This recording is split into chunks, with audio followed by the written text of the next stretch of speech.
Guys ఏందే అదిరిపోలా Telugu industry మొత్తం ఒకసారిగా హడలు పుట్టించోళ్ళ దేని గురించి మాట్లాడుకుంటున్నాం అనుకుంటున్నావా? ఎక్కడ దాగుండాడో కానీ తెలియలేదు కానీ హరీష్ శంకర్ దండం స్వామి ఇన్ని రోజులు ఏడదాముకోనో తెలియలేదు. ఒక్కసారిగా కలుగులో నుంచి బయటకు వచ్చి ఒక్కసారిగా సినిమా ఇండస్ట్రీని ఒక్కసారిగా యావత్ ప్రపంచాన్ని షేక్ చేసేసావు. ఈ సినిమాలో మా పవన్ కళ్యాణ్ చూపించావు దేవుడు స్వామి నువ్వు.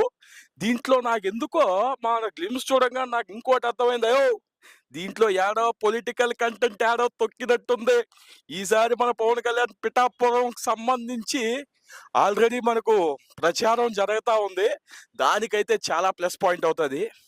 ముఖ్యంగా గ్లిమ్స్ గురించి మాట్లాడుకుందాం భయ్య, తర్వాత మళ్ళీ మాట్లాడుకుందాం. మనం ముందు గ్లిమ్స్ కంటెంట్లోకి వస్తే అసలు డిఎస్పి కొట్టిన మ్యూజిక్ మాత్రం ర్యాంప్ హడలు కొట్టించారు.